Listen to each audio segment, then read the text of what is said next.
साबिर साहब, सबसे पहले तो जो इशू डिस्कस करना चाहती हूँ वो ये कि DGFI वाजिद ज़िया को जो उनके ओहदे से हटाया गया है, चंद महीनों में वो रिटायर होने वाले थे।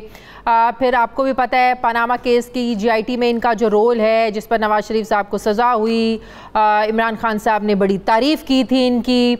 अब जहांगीर तरीन केस में भी अब इनका एक बहुत बड़ा अहम रोल है, कहते हैं कि उनको टफ टाइम देने में इनका बड़ा रोल है। आटे शुगर पर जो इन्वेस्टिगेशन इन्होंने की, कहा जा रहा है कि ये जहांगीर तरीन को NRO देने के लिए या उनके जो ग्रुप की तरफ से धमकियां मिल रही थी, उससे हुकूमत को कुछ खौफ नजर आया, हुकूमत डर गई, जिसकी वजह से ये तबादला हो गया। क्योंकि ये वही प्राइम मिनिस्टर है ना जो अफसरान को उनका टेन्योर खत्म करवाने से पहले ट्रांसफर पोस्टिंग पे बड़ा एतराज किया करते थे।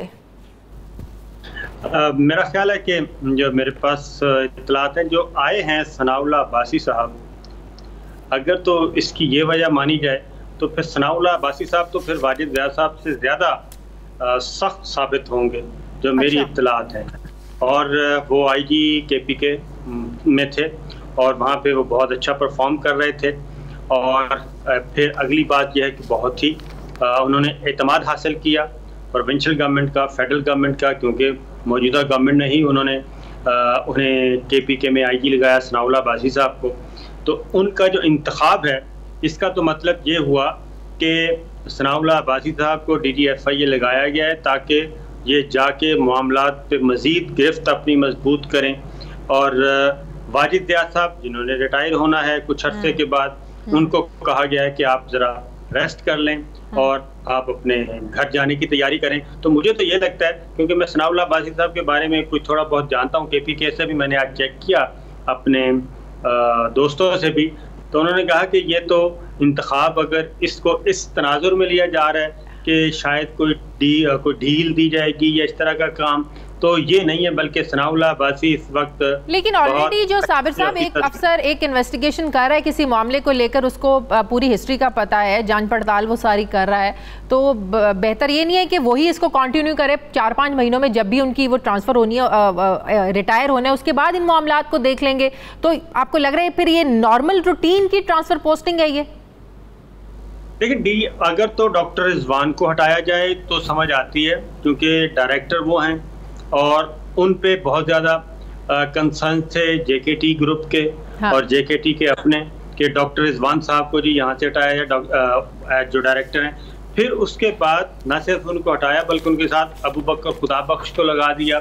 फिर अबू बकर खुदाबख्श को हटाया जाना चाहिए, इन दोनों को। तो DGFI ये तो उस सिलसिले में बराह रास्त तो वो सिर्फ सुपरविजन ही थी उनके पास, अदरवाइज इन्वेस्टिगेशन जो है वो तो बुनियादी अफसर डॉक्टर रिजवान है और उसके ऊपर अबू बकर हैं, खुदाबख्श अबू बकर। तो इसलिए मुझे ये लॉजिक नहीं समझ आ रही। सोशल मीडिया में भी ये देख रहा हूँ कि उनको लिंक किया जा रहा है जहांगीर तरीन के हिसाब से मामले से, कभी रिंग रोड से। तो मुझे नहीं लगता, क्योंकि सनाउल्लाह अब्बासी साहब को मैं जानता हूँ, वो और बाकी उनके काबिल एतमाद ऑफिसर हैं, उनको DGFI लगाया जाना ये तो यही है कि मामला मजीद थोड़ा सा तेजी पकड़े। अच्छा, मामला और सख्त हो सकता है। काफ लीग वाले क्या मनवाना चाह रहे हैं बजट से पहले? एक बार फिर से वो नाराज़ हैं। कल शाह महमूद कुरैशी और तारिक बशीर चीमा साहब की भी आपस में तकरार हुई और तारिक बशीर चीमा ने तो साफ साफ कह दिया कि भाई हम आप लोगों के हुकूमती बिजनेस का हिस्सा क्यों बने जब तक हमारे मुतालिबात तस्लीम नहीं होंगे। तो यार 2-4-6 महीने के बाद काफ लीग उठती है, शोशा छोड़ा जाता है नाराज़गी का, मुतालिबात तस्लीम करवाने का। अब की बार क्या मनवाना चाह रहे हैं? ये एक मामला पेंडिंग चला आ रहा है और वो ये है कि वज़ीर-ए-आज़म इमरान खान ने खुद चौधरी परवेज़ इलाही साहब को भी और चौधरी शुजात साहब को भी ये कहा था कि मैं मुनस इलाही को कैबिनेट में ले रहा हूँ। अच्छा। और जैसे ही उन्होंने कहा कि कैबिनेट एनहांस करेंगे, हम इसको बढ़ाएंगे, तो उसमें या रीशफल करेंगे तो उसमें मुनस इलाही को हम ले आएंगे। अच्छा। अब चौधरी साहिबान उस वक्त तक काफ लीग इंतज़ार करती रही, फिर सेनेट का इलेक्शन आ गया। सेनेट के इलेक्शन में भी चौधरी परवेज़ इलाही और काफ लीग ने पंजाब में बहुत अच्छा रोल प्ले किया। उन्हें कहा गया कि सेनेट के इलेक्शन के बाद जब काबीना रीशफल होगी फिर आ जाएगा, वो भी रीशफल हो गई। शिबली फराज साहब भी आ गए दोबारा, इसी तरीके से कुछ और नए फेस भी आ गए, लेकिन अभी तक नहीं आए। फ़ारूक हबीब आ गए, 2 दफ़ा ये रीशफल हो चुका है, लेकिन मुनस इलाही के लिए अभी तक कोई पैगाम नहीं पहुंचा, काफ लीग की क़यादत को जनाब आएँ और आके ओथ लें। ये एक दरमियान में मुस्लिम लीग काफ और वज़ीर आज़म इमरान खान के दरमियान एक गिले शिकवे की कहानी है, क्योंकि बजट से पहले जब बजट पेश करने में दो दिन रह गए हैं, उससे पहले ऐसी नाराजगी कितनी मायने रखती है? ये यकीनन मेरा ख्याल है कि उनको एहसास दिलाया जा रहा है कि बजट से पहले अब कर दें, और जो हमारी इत्तलात हैं आखिरी, उसमें वज़ीर आज़म इमरान खान करना भी चाह रहे हैं।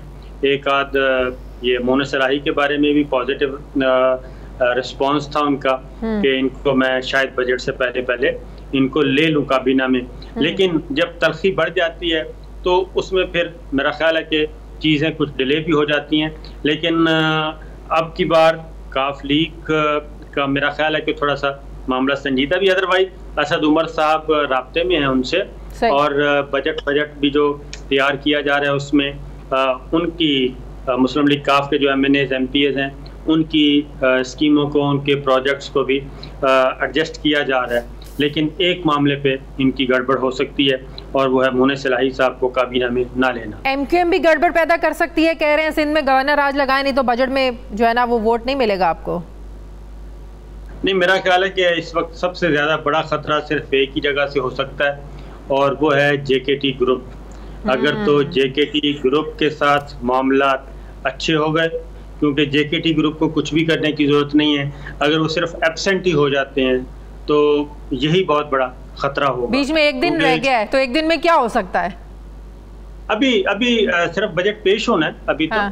तो वो तो जब बजट अप्रूव होगा, अभी हैं 2-3 हफ्ते, तो वो तो जिस दिन बजट पे वोटिंग होगी और बजट अप्रूव हो रहा होगा फाइनेंस बिल, तब तक ये मामला इसी तरह चलता रहेगा। उससे पहले कोई डिनर भी होंगे, कोई लंच भी होंगे, कोई इनवाइट भी किया जाएगा।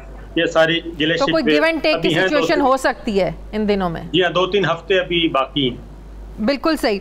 अच्छा, ये लोड शेडिंग का जो मसला चल रहा है, हुकूमत आज हमें आकर बता रही है कि पिछली हुकूमतों के किए हुए मुआहदे हैं, तरसील का निज़ाम हमारा बेहतर नहीं है। हमें तो ये पता है कि हमें तो ये बताया जाता था कि बिजली इतनी ज़्यादा है, हम तो उस बिजली के भी पैसे दे रहे हैं जो हम अपने इस्तेमाल में नहीं ला पा रहे हैं, क्योंकि हमारी जो कैपेसिटी सिस्टम है वो इतना नहीं है कि बिजली का जो ज़्यादा लोड हम बर्दाश्त कर सकें, लेकिन कैपेसिटी पेमेंट्स हो रही हैं। तो आपको लगता है कि ये पिछले साल तो ऐसी सूरत हाल नहीं थी? अगर कोई थी तो मुझे याद दिला दें। मैंने तो नहीं देखा कि पिछले साल कोई ऐसी सिचुएशन पैदा हुई थी बिजली की लोड शेडिंग को लेकर। तो पिछले साल तक भी ये निज़ाम था, वही मुआहदे थे, कोई नए मुआहदे तो नहीं हुए, पिछली हुकूमतों के मुआहदे थे। तो इस साल क्या हुआ?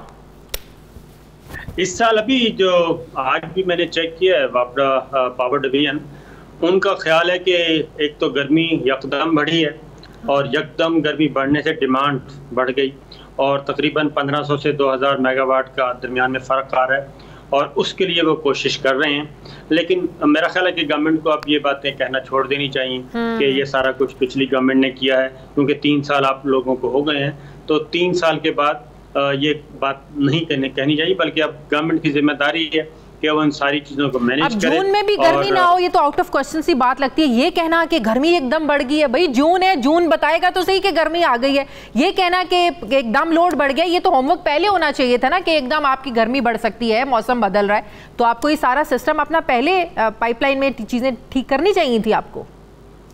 बिल्कुल आप सही कह रही हैं, और यही मैं इसलिए कह रहा हूँ कि गवर्नमेंट को अब ये नहीं कहना चाहिए कि जनाब ये पिछली गवर्नमेंट की वजह से हो रहा है, या पिछली हुकूमतों ने ये कर दिया उसकी वजह से ये हुआ। लेकिन अब तो गवर्नमेंट 3 साल से, मैं कह रहा हूँ 3 साल हो गए भाई, अब तो 3 साल के बाद तो ये कहना नहीं बनता।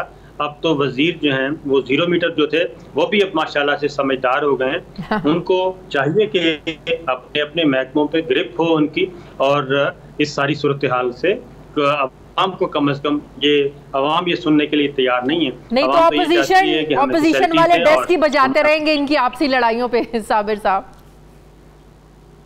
जी बिल्कुल, वो तो जाहिर है, और अपोजिशन भरपूर तैयारी कर रही है आइंदा बजट में, बजट तकरीर में, बल्कि वो अच्छा खासा प्लान कर रही है कि माहौल को गरमाया जाएगा और काफ़ी मुश्किल हो जाएगा तकरीर मुकम्मल करने में।